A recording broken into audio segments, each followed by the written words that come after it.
Second part का जो video आएगा मेरा यूट्यूब चैनल में डार्क वेब के ऊपर, वहाँ पर मैं सब खतरनाक खतरनाक वेबसाइट को दिखाऊंगा। अभी कुछ नॉर्मल वेबसाइट दिखा देता हूँ जो गूगल में तो तुम नॉर्मली सर्च नहीं होता, तुम्हें डार्क वेब से ही ये सभी वेबसाइट पर आना होगा, पर ये सभी वेबसाइट इनलीगल नहीं है। जैसे कि ये है डार्क वेब का फेसबुक। इस फेसबुक का यूआरएल भी मैं हाइड नहीं करूँगा क्योंकि ये इनलीगल नहीं है।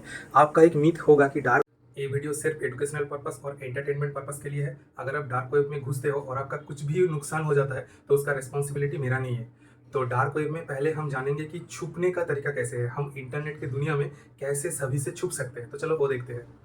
और अगर आपके मन में ये चल रहा है कि डार्क वेब क्या चीज़ है, तो आप कोई वीडियो देखने की कोई ज़रूरत नहीं, आप जाके पोगो देखो।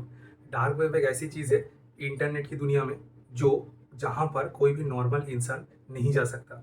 आपको लगता है कि आप गूगल में जो भी सर्च करते हो वही पूरा इंटरनेट का दुनिया है, ऐसा नहीं है। वो सिर्फ 1% इंटरनेट है और 99% इंटरनेट डार्क वेब और डीप वेब में होता है। डीप वेब का यूज़ आप भी करते हो, जैसे गूगल ड्राइव, फायरफॉक्स बोले तो मीडिया फायर, जो भी आप यूज़ करते हो, जो सिर्फ जिसका एक्सेस सिर्फ आपके पास है, वो है डीप वेब। और डार्क वेब वो है जहाँ पर कोई भी नहीं जा सकता। एक लिंक होता है जिस लिंक के बाद डॉट कॉम या डॉट इन नहीं, डॉट ऑनियन होना चाहिए। उसी लिंक की मदद से आप डार्क वेब को एक्सेस कर सकते हो। और डार्क वेब ऐसी जगह है जहाँ पर जितने भी इनलीगल काम पॉसिबल है सभी होता है। ओके, तो चलो आज हम वहीं पर घुसेंगे। तो hi guys, my name is Akash Singh Mahapatra और बहुत दिनों से मेरा भी एक सपना था कि मेरा भी यूट्यूब चैनल में एक डार्क वेब का सीरीज़ हो। तो डार्क वेब सीरीज़ कोई बच्चों का खेल नहीं है क्योंकि हम डार्क वेब में डायरेक्टली घुस नहीं सकते। ओके, क्योंकि आपके पास एक ऑथराइजेशन यूआरएल होना ज़रूरी है, ऐसा एक लिंक होना ज़रूरी है जिस लिंक का पीछे डॉट ऑनियन लेकर से ख़त्म हो रहा हो। ओके, तो मेरे पास ऐसे बहुत सारे लिंक है जो आपके पास ऑब्वियसली नहीं होगा। तो डायरेक्टली हम इस वीडियो में डार्क वेब में नहीं घुस जाएंगे, क्योंकि मैं अगर आज नॉर्मली कोई भी ब्राउजर ओपन करके डार्क वेब में घुस गया तो कल सुबह हो सकता है कि मेरे दरवाजे में कोई मुझे मर्डर करने के लिए आ गया है। तो ऐसा कुछ भी हो सकता है, तो इसलिए हम पहले खुद को छुपाएंगे। ओके, खुद को एनोनिमस करेंगे, उसके बाद हम डार्क वेब पर एंटर होंगे ताकि कोई भी हमें हमारा आइडेंटिटी को ना ढूंढ पाए, हम कहाँ से क्या कर रहे हैं हमें ना ढूंढ पाए। तो उसके लिए दो रास्ता है। हमारे ये जो कंप्यूटर है ना, ये कंप्यूटर में दो चीज़ें हैं, दो चीज़ों से हमें ढूंढा जा सकता है। एक है आईपी एड्रेस और एक है मैक एड्रेस। आईपी एड्रेस हमेशा चेंज होता रहता है क्योंकि आपके पास नॉर्मली डायनेमिक आईपी रहता है। आपका घर में या कॉलेज में जो राउटर लगा हुआ है वहाँ पर स्टैटिक आईपी रहता है। अगर आप राउटर कभी कॉन्फ़िगर किए हो तो वहाँ पर स्टैटिक आईपी लिखा होता है। स्टैटिक आईपी मतलब क्या, जो आईपी कभी बदलता नहीं है। और पर हमारा जो मोबाइल कंप्यूटर यहाँ पर जो आईपी यूज़ होता है वो डायनेमिक आईपी। जब भी तुम्हारा नेटवर्क जो मॉड्यूल है वो रिस्टार्ट होता है तो तुम्हें एक नया आईपी असाइन होता है। ओके, IPv4 की बात मैं कर रहा हूँ, एक नया आईपी असाइन होता है। तो आईपी तो हम चेंज कर लेंगे, उसके लिए हमारा VPN है या टॉर सर्विस है, बहुत सारा सर्विस है। पर हमारा मैक एड्रेस कैसे चेंज करें, क्योंकि मैक एड्रेस कंपनी जब हमारा कंप्यूटर बनाता है या मोबाइल बनाता है तभी उसमें डाल देता है। पर विंडोज़ में थोड़ा सा मुश्किल हो सकता है, पर काली लिनक्स में ये बहुत ही आसान सी चीज़ है। तो मैक एड्रेस चेंज करने के लिए हम अपना टर्मिनल ओपन करेंगे। उसके बाद हम sudo su दे के रूट परमिशन पर जाएंगे, मतलब हम मास्टर कंट्रोल अपने हाथ में ले लेंगे। उसके बाद हम लिखेंगे मैक चेंजर। ये क्या हो गया, उसके बाद हम लिखेंगे मैक चेंजर। उसके बाद टाइप करेंगे WLAN 0। WLAN 0 मैंने क्यों लिखा, क्योंकि मेरा नेटवर्क इंटरफेस अभी वाईफाई से चल रहा है, इसलिए मैं WLAN 0 लिखा। अगर आपका नेटवर्क इंटरफेस ईथरनेट है तो आप ETH 0 लिख दो। और आपको पता कैसे चलेगा कि आपका नेटवर्क इंटरफेस कैसा है, तो अब यहाँ पर मैं अगर आईपी कॉन्फ़िग लिख कर एंटर मारूंगा तो देखो यहाँ पर मुझे WLAN 0 दिखा रहा है और ये मेरा आईपी एड्रेस है। ओके, तो ये मेरा इंटरनेट है और आपका यहाँ पर देखो मैं ये चल नहीं रहा, तो आप अगर सिर्फ ईथरनेट से कनेक्टेड हो तो आप ETH 0 लिख देना। फिलहाल मैं वाईफाई से कनेक्टेड हूँ इसलिए मैं WLAN 0 लिखूंगा मैक एड्रेस चेंज करने के लिए। तो हम क्या लिखेंगे, मैक चेंजर WLAN 0/R में लिखूंगा तो रैंडमली एक मैक एड्रेस चेंज होगा। और अगर मैं /E या ऐसा कुछ लिखूंगा तो लास्ट के कुछ डिजिट का चेंज होगा।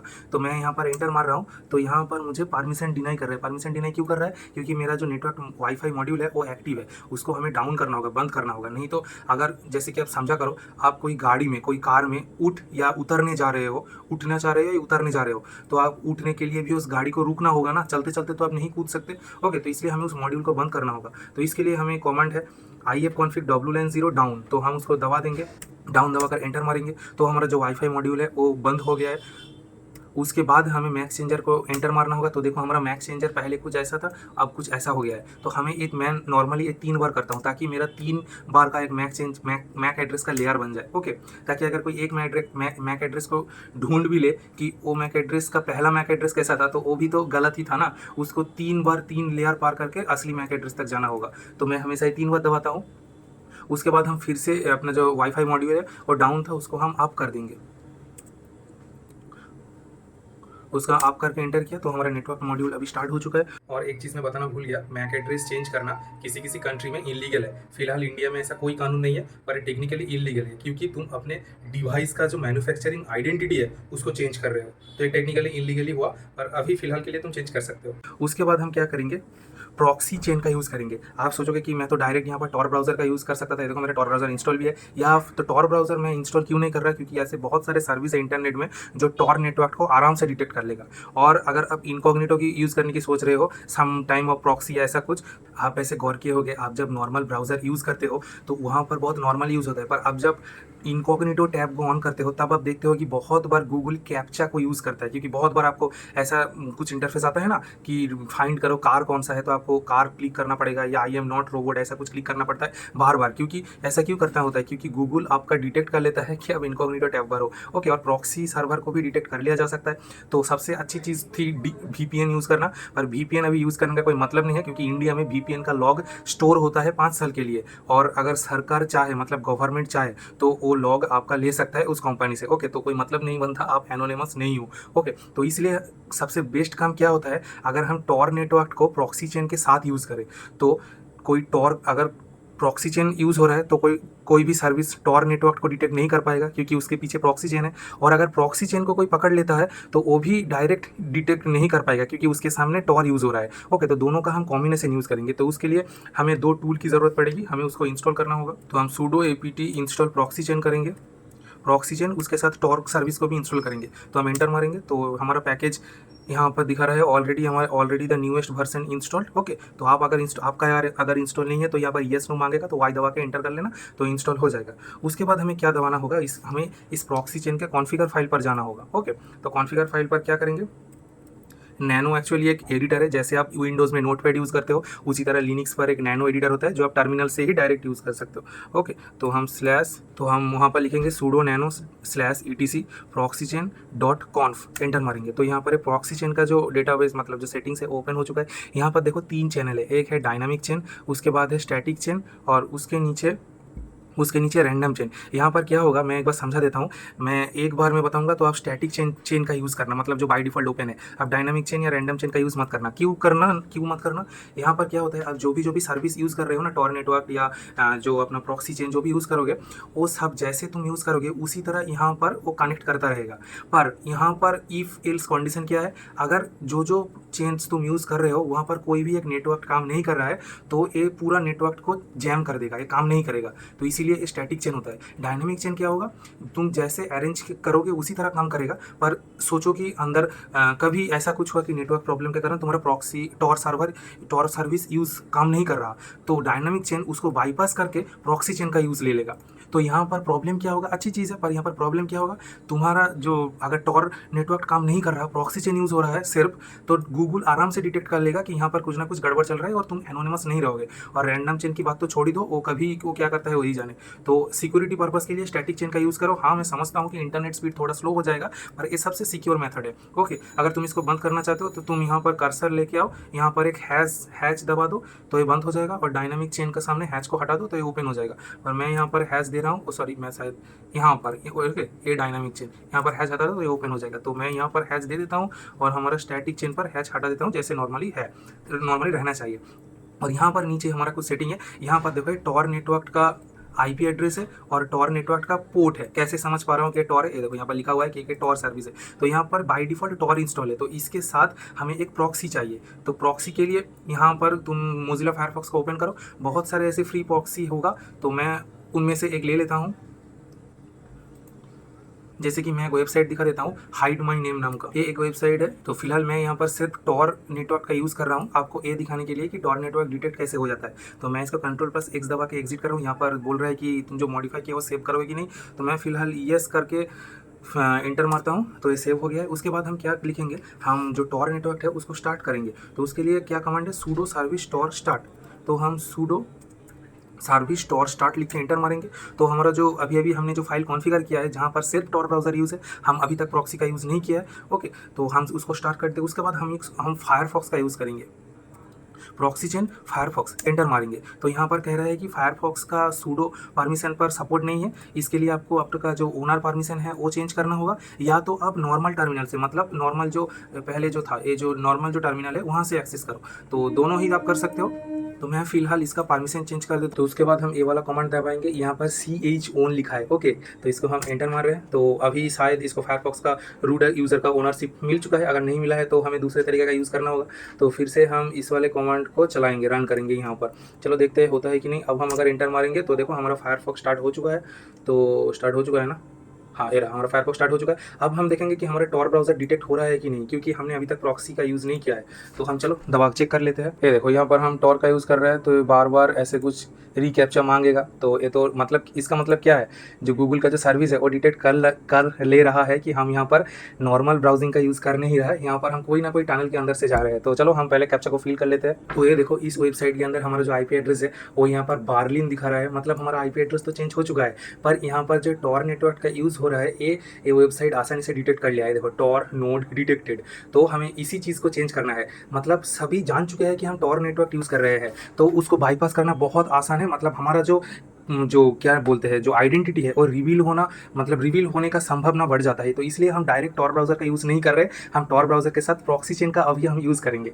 तो हम चलते हैं, हम मोजिला फायरफॉक्स को बंद कर देते हैं। बंद करने के बाद हम फिर से उसी कॉन्फ़िगरेशन फाइल पर जाएंगे, सूडो नैनो प्रॉक्सी कॉन्फ। उसके बाद हम अपना एक प्रॉक्सी उसके साथ ऐड करेंगे नीचे, ओके। तो अभी हम यहाँ पर एक सर्विस का यूज़ कर रहे हैं, ओके, HTTP सर्विस का यूज़ कर रहे हैं। और यहाँ पर हम अपना प्रॉक्सी का जो IP एड्रेस है टेम्पोररी जो दे दिया है, जो मैंने अभी कुछ देर पहले दिखाया कि आप कोई भी वेबसाइट से AIP ले सकते हो, ऐसा कुछ। और उसके बाद हमने पोर्ट भी मेंशन कर दिया है। और यहाँ पर हम और एक चीज़ चेक कर लेंगे कि ये हमारा स्टैटिक चेन एक्टिव है कि नहीं। तो हमारा स्टैटिक चेन एक्टिव है। तो उसके बाद हम Ctrl+X दबा के एग्जिट करने के लिए उसके लिए मॉडिफाई यस, ओके, हम यस करके एंटर मारेंगे तो हमारा सेव हो जाएगा, ओके। उसके बाद हम फिर से हमारा जो सूडो सर्विस टॉर है ये हम स्टार्ट करेंगे, तो हमारा टॉर नेटवर्क फिर से स्टार्ट होगा।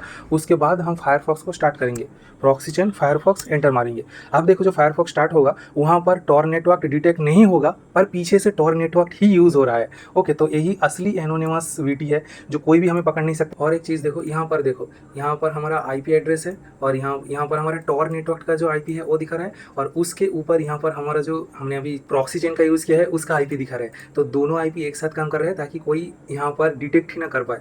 यहाँ पर एक प्रॉब्लम आ गया है कि एरर टाइम आउट, तो हमें इस टाइम आउट को थोड़ा बढ़ाना होगा, क्योंकि हम इतने सारे पोर्ट मतलब पैनल के अंदर से जा रहे हैं, पाइपलाइन के अंदर से जा रहे हैं, ओके। तो इसलिए टाइम आउट हो रहा है, तो हम इसका फिक्स करेंगे। तो इसके लिए हम हमारा ब्राउज़र को बंद करेंगे। बंद करने के बाद हम फिर से उसी फाइल पर जाएंगे, इस सर्विस को बंद करो, Ctrl+C दबा के बंद करो, ओके। उसके बाद हम फिर से उसी फाइल के अंदर जाएंगे। फाइल के अंदर जाने के बाद हम यहाँ पर जो टाइम है ना उसको थोड़ा चेंज करेंगे। तो अभी देखो मेरा इंटरनेट पूरा चल रहा है। कुछ देर पहले यहाँ पर बार बार टाइम आउट का प्रॉब्लम दिखा रहा था। क्यों दिखा रहा था? बीच का जो प्रॉक्सी सर्वर वो सही से काम नहीं कर रहा था, पर अभी पूरा काम कर रहा है। हमारा जो इंटरनेट है, पूरा वेबसाइट सब कुछ सही से काम कर रहा है। तो आपको अगर टाइम आउट का प्रॉब्लम दिखे तब में क्या करना, मैं यहाँ पर Ctrl+C दबा के प्रोग्राम को एंड कर देता हूँ। तो यहाँ पर फायरफॉक्स भी एंड हो गया, क्लोज हो गया। मैं यहाँ पर जो कॉन्फ़िगरेशन फाइल था ना, कॉन्फ़िगरेशन फाइल में मैंने स्टैटिक चेन को बंद करके डायनामिक चेन को ऑन कर दिया। तो इससे क्या हुआ, अगर बीच में कोई भी सर्विस ऑफ है तो उसको बाईपास करके नेक्स्ट सर्विस को ऑन कर देगा, ओके। पर आपको तो सिक्योरिटी मस्ट चाहिए, तो इसलिए आप डायनामिक चेन को ऑन मत करना, आप हमेशा स्टैटिक चेन को ऑन करना, ओके। तो यही स्टैटिक चेन सबसे सिक्योर काम करता है। तो मैं फिलहाल डायनामिक चेन का यूज़ कर रहा हूँ, क्योंकि मेरा जो IP है वो काम नहीं कर रहा। क्यों नहीं काम कर रहा? क्योंकि मुझे अभी वेबसाइट को ढूंढना पड़ेगा कि इस वेबसाइट में स्टैटिक IP सही से है या नहीं है। तो आप अच्छे से ढूंढो। तो इतने देर से हमने क्या किया, हमने टॉर नेटवर्क को प्रॉक्सी के साथ यूज़ किया। क्यों यूज़ किया? क्योंकि टॉर नेटवर्क जितने भी नोड से होकर गुजरता है वो सारे नोड आपका जो सर्विस प्रोवाइडर है वो डिटेक्ट हो जाएगा। देखो सारे लोग नॉर्मल इंटरनेट यूज़ करते हैं और आप टॉर का नोड यूज़ कर रहे हो, और मैंने बोला कि टॉर जिन जिन नोडों से गुजरता है वो सारे डिटेक्ट हो सकते हैं। तो आपको, हाँ, आपका सर्विस प्रोवाइडर ये नहीं देख सकता कि आप क्या सर्व कर रहे हो, पर ये ज़रूर देख सकता है कि आप टॉर नेटवर्क के साथ कनेक्टेड हो। तो हज़ारों में से आप थोड़े से अलग हो जाते तो आपका एनोनिमस जो रहने की बात है ना वो थोड़ा सा हैम्पर हो जाता है। तो इसीलिए हर वक्त रिकमेंडेड है कि टॉर ब्राउज़र के साथ या तो प्रॉक्सी यूज़ करो या तो VPN यूज़ करो। तो हमने प्रॉक्सी कैसे सेटअप करना होता है टॉर नेटवर्क के साथ वो बता दिया।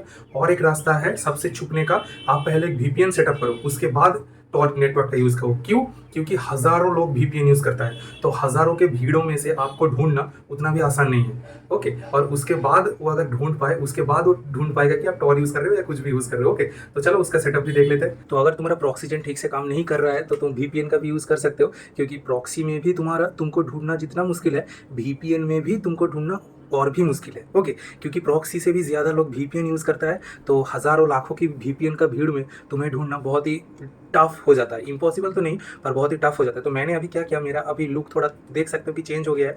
ये क्यों हुआ? क्योंकि मैंने अपना डेस्कटॉप एनवायरनमेंट चेंज कर लिया।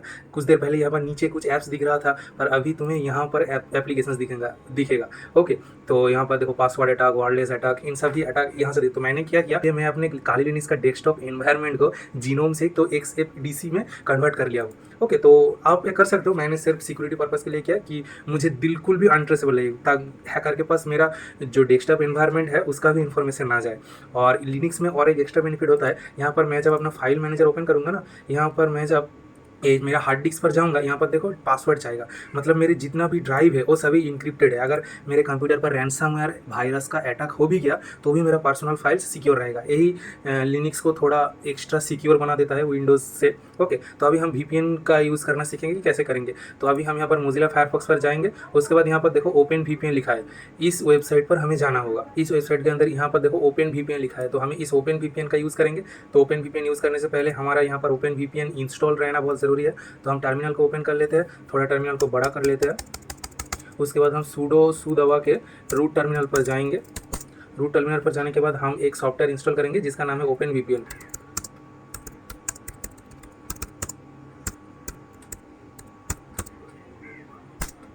तो हम ओपन VPN यहाँ पर इंस्टॉल दिखा रहा है, यहाँ पर दिखा रहा है open VPN is already installed newest version. Okay, अगर आपका इंस्टॉल ना भी हो, क्योंकि मैंने कुछ ही देर पहले लिनक्स को अपडेट किया था, तो हमारा ओपन VPN इंस्टॉल है। उसके बाद हम क्या करेंगे, हम उसी वेबसाइट पर फिर से जाएंगे। यहाँ पर कोई भी एक फाइल तुम डाउनलोड कर लो, यहाँ पर देखो डाउनलोड हो चुका है। तो अब इस फाइल को ओपन करो, यहाँ पर एक फाइल लिखा हुआ है, इसको तुम एक्सट्रैक्ट करो। ओके, एक्सट्रैक्ट हेयर कर देता हूँ मैं, इस फाइल को एक्सट्रैक्ट हेयर कर दिया। तो यहाँ पर मेरा फाइल बन के रेडी हो चुका है। अब हम अगर इस फाइल को ओपन करेंगे तो देखो यहाँ पर बहुत सारा VPN का फाइल मिलेगा। तो इस फाइल को हमें लिनक्स का जो मेन VPN वाला सेटिंग है उसके अंदर इंसर्ट करना होगा। वो कैसे करेंगे, तो यहाँ पर देखो मेरा जो वाईफाई का सिंबल दिखा रहा है, यहाँ पर मैं अगर क्लिक करूँगा, यहाँ पर देखो VPN कनेक्ट्स का ऑप्शन दिखा रहा है, इसको मैं क्लिक करूँगा, ऐड ए VPN कनेक्शन।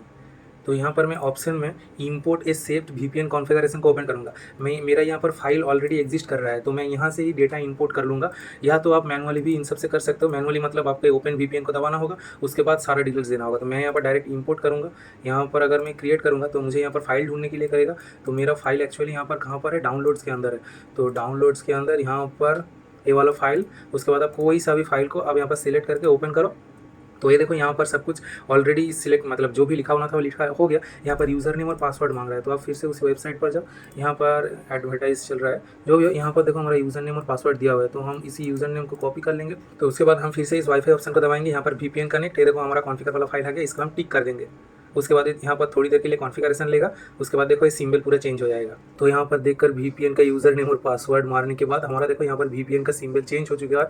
यहाँ पर देखो एक ताले का चिन्ह आ चुका है, और यहाँ पर शायद एक पोर्ट IP दिखा रहा है। तो हम एक बार टेस्ट कर लेते हैं। हम एक ब्राउज़र पे हम माई IP लिख कर सर्च करते हैं, देखता हूँ मेरा कौन सा लोकेशन दिखा रहा है। अगर मेरा IP एड्रेस अभी चेंज हो गया है और इसके बाद मैं अगर टॉर नेटवर्क का यूज़ करूँगा, तब होगा असली मज़ा। मतलब नेटवर्क प्रोवाइडर उतना भी एडुकेटेड नहीं है कि वो अब मुझे पकड़ पाए। तो अब देखते हैं मेरा लोकेशन कहाँ पर दिखा रहा है।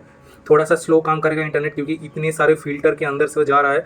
यहाँ पर यूनाइटेड स्टेट दिखा रहा है। यूनाइटेड स्टेट में क्यों दिखा रहा है, यहाँ पर मैंने जो VPN लिया था, यहाँ पर देखो USA 1, USA 2, कैलिफोर्निया, फ्रांस। तो हमने USA वाला फाइल डाउनलोड किया था, तो इसलिए मेरे यहाँ पर USA दिखा रहा है। ओके, यूनाइटेड स्टेट दिखा रहा है, और ये मेरा IPv4 है। IPv6 की अभी तो ज़रूरत नहीं है। तो चलो अब हम टॉर ब्राउज़र का यूज़ करते हैं नॉर्मली। पिछले बार हम जब प्रॉक्सी सर्वर का यूज़ किए थे, तब हम नॉर्मल जो हमारा मोजिला ब्राउज़र है उसी की मदद से हम टॉर नेटवर्क का यूज़ कर रहे थे। पर अभी हम उतना झमेले में ना जाकर डायरेक्ट टॉर ब्राउज़र का ही यूज़ करेंगे। अभी हम टॉर ब्राउज़र को डाउनलोड कर लिया है। ओके, जो हमारे यहाँ पर फाइल पर जिप फाइल के हिसाब से वो डाउनलोड हो गया है, हम उसे एक्सट्रैक्ट भी कर लिए, और हम अभी उसको स्टार्ट कर रहे हैं। ओके, तो ये हमारा टॉर ब्राउज़र ओपन हो चुका है, और हम इसको फुल स्क्रीन में कभी नहीं करेंगे। ओके, इसको फुल स्क्रीन में कभी मत करना। तो हम यहाँ पर चेक मार्क लगा के कनेक्ट करते हैं। अब ये क्या करेगा, टॉर नेटवर्क की मदद से कनेक्ट होगा। जो हम कुछ देर पहले टर्मिनल की मदद से कर रहे थे, वो अब ब्राउज़र खुद ब खुद कर लेगा। ओके, तो ये ब्राउज़र फुल स्क्रीन में करना क्यों नहीं अलाउ है, क्योंकि देखो वही मैंने बोला कि हर चीज़ का ना एक फुटप्रिंट बनता है। हज़ारों लोग जो जो टॉर ब्राउज़र यूज़ करता है वो यही बाय डिफ़ॉल्ट सेटिंग में यूज़ करता है, फुल स्क्रीन में कभी नहीं करता। तो तुम भी अगर बाय डिफ़ॉल्ट मोड पर यूज़ करोगे तो हज़ारों लोगों के भीड़ में तुम घुल-मिल जाओगे।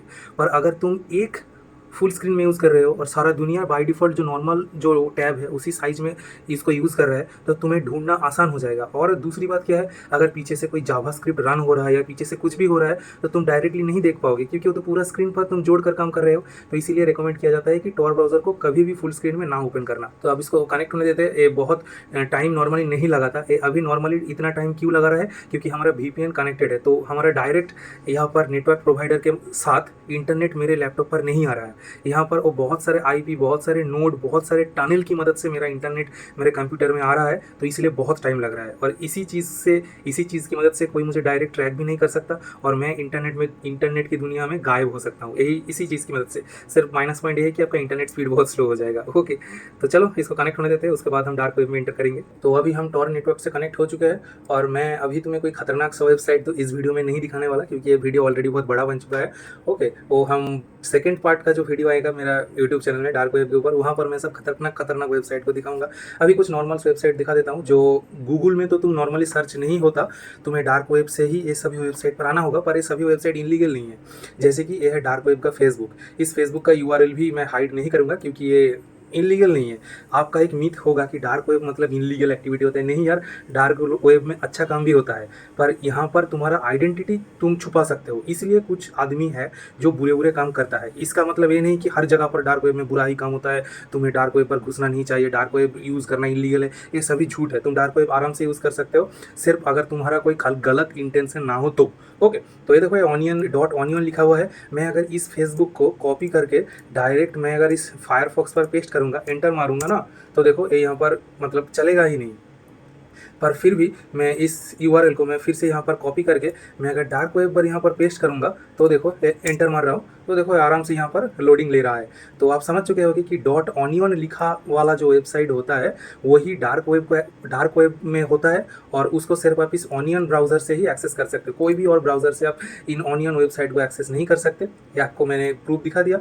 तो ये है हमारा डार्क वेब का फेसबुक। यहाँ ये नॉर्मल फेसबुक के डेटाबेस से कनेक्टेड है, मैं यहाँ पर लॉगिन नहीं कर रहा, क्या पता कुछ निकल आए। ओके, तो ये वीडियो इनलीगल हो जाएगा डायरेक्ट। ओके, मतलब फेसबुक के डेटाबेस से तो ये कनेक्टेड है, पर इस फेसबुक में ऐसा भी पोस्ट आएगा जो नॉर्मल फेसबुक में कभी नहीं दिखा था। जो पोस्ट नॉर्मल फेसबुक डिलीट कर देता है गलत कामों के लिए, वो सभी पोस्ट इस फेसबुक पर तुम एक्सेस कर सकते हो, देख भी सकते हो, जो नॉर्मल फेसबुक पर कभी नहीं दिखाएगा। ओके, उसके बाद यहाँ पर एक BBC का डार्क वेब का पोर्टल है। यहाँ पर जो BBC जो न्यूज़ डायरेक्ट तुम ओपनली बोल नहीं सकते पॉलिटिकल कारण की मदद से, तो यहाँ पर सब कुछ न्यूज़ तुम्हें मिल जाएगा, पर सामने नहीं मिलेगा, तुम्हें थोड़ा उसको ढूंढना होगा। ओके, हर चीज़ सामने नहीं मिलता यार। उसके बाद यहाँ पर एक मेल सर्विस है, ओके, प्रोटोन नाम का। ये माना जाता है कि डार्क वेब का सबसे सिक्योर मेल सर्विस है, जहाँ पर कोई तुम्हें ट्रैक नहीं कर सकता। यहाँ पर एक वेबसाइट है, ये भी बहुत सिक्योर वेबसाइट है। यहाँ पर 2064 या ऐसा कुछ बीट का इंक्रिप्शन यूज़ होता है। ये एक्चुअली एक मैसेजिंग वेबसाइट है, जहाँ पर तुम अपना प्राइवेसी छुपा कर मैसेज कर सकते हो। कोई भी तुम्हें मतलब कोई भी कुछ भी तुम्हें ट्रैक नहीं कर पाएगा कि असल में ये मैसेज किन दोनों के बीच में हो रहा है। ओके, तो यहाँ पर एक मज़े के लिए मैंने वेबसाइट को ढूंढा। ये भी देखो ऑनियन रूट पर ही अवेलेबल है। ओके, कॉमिक्स का पूरा भंडार है। जो कॉमिक्स नॉर्मली तुम्हें गूगल में नहीं मिलेगा, वो सारा कॉमिक्स तुम यहाँ पर सर्च कर सकते हो। फिलहाल मैं टाइम वेस्ट नहीं करूँगा। यहाँ पर एक डीप वेब का एक रेडियो है। यहाँ पर मैं प्ले ऑब्वियसली नहीं करूँगा, क्या पता किसका बात मतलब मैं जो मुझे नहीं सुनना है वो मैं सुन लूँगा और मेरा लाइफ बर्बाद हो जाएगा, ऐसा नहीं है। ओके, तो ये तो बहुत छोटी छोटी वेबसाइट है। इन वेबसाइट में मतलब ओपनली ही तुम गूगल में सर्च भी करोगे तो ये सारे लिंक तुम्हें मिल जाएगा किसी ना किसी वेबसाइट के अंदर। ओके, पर तुम इसको गूगल में चला नहीं सकते, इसको टॉर ब्राउज़र की ज़रूरत होगा। और असली चीज़ तो यहाँ पर है। ये मेरा गिटहब का अकाउंट है, गिटहब का एक रेपोजिटरी है। आप अगर मेरे गिटहब अकाउंट पर आओ तो ये तो फॉलो ज़रूर करना। ओके, यहाँ पर 60,000 डार्क वेब लिंक है। ओके, यहाँ पर मैं इन सबको हाइड कर दूंगा, क्योंकि ओ माय गॉड, यहाँ पर रेड रूम क्या लिखा है यार। ओके, तो मैं तो प्रोनाउंस भी नहीं कर सकता, इतना गंदी चीज़ें लिखा है। जो भी हो, तो आप समझ सकते हो। इन सारे लिंक को हम और किसी दिन एक्सप्लोर करेंगे। डायरेक्टली तो मैं वीडियो नहीं बनाऊंगा, पर इनडायरेक्टली थोड़ा बहुत एंटरटेनमेंट के पर्पज़ से आपको दिखाऊंगा ज़रूर इन सारे लिंक के पीछे क्या क्या असल में चल रहा है। ओ भाई, यहाँ पर क्या क्या लिखा है आप अगर देखोगे ना पागल हो जाओगे। ओके, यहाँ पर जितना भी वेब, बहुत यहाँ पर और भी बहुत सारे लिंक है जहाँ पर ये जो कुछ है ना, कुछ वेबसाइट हैक हो जाता है और उनका जो आईडी पासवर्ड है वो सब लीक हो जाता है। तो वो सारा यहाँ पर लिखा हुआ है कि इन वेबसाइट का डेटाबेस यहाँ पर है। आप इस लिंक को क्लिक करके आप उन सारे लीक्ड हुए डेटा को देख सकते हैं। और यहाँ पर कुछ प्रोजेक्ट्स का नाम लिखा है, जो प्रोजेक्ट्स का नाम मैं ऑब्वियसली प्रोनाउंस नहीं कर सकता वीडियो में ओपनली। और यहाँ पर कुछ फॉरम भी दिखा रहा है, कुछ प्रोजेक्ट, सॉरी मैं बोलने जा रहा था। ओके, तो और भी यहाँ पर बहुत कुछ है, कुछ ओ माय, एक यहाँ ये क्या है, ये BI चेन, नहीं इसको तो नहीं खोलना है। ठीक है, चलो ये सारे वेबसाइट फिर किसी दिन हम एक्सप्लोर करेंगे। तो इस वीडियो में मैं आपको एनोनिमस सिखा कैसे होता है वो दिखा दिया। एनोनिमस आप कैसे रह सकते हो टॉर ब्राउज़र की मदद से, और कैसे, और सिर्फ टॉर ब्राउज़र यूज़ करने से आप एनोनिमस नहीं हो जाओगे, आपको टॉर नेटवर्क के साथ साथ VPN या तो प्रॉक्सी चेन का भी यूज़ करना पड़ेगा। तो आज के लिए इतना ही गाइस, फिर मिलते हैं और एक अमेजिंग सब वीडियो के साथ। और इस वीडियो का नेक्स्ट पार्ट तो ज़रूर आएगा जहाँ पर मैं ये सब फेसबुक की वेबसाइट नहीं दिखाऊंगा, एक्चुअल डार्क वेब जो खतरनाक वाली वेबसाइट है वो उन सबको एक्सप्लोर करेंगे। तो मेक श्योर आप सब्सक्राइब कर लेना। आज के लिए बाय बाय गाइज।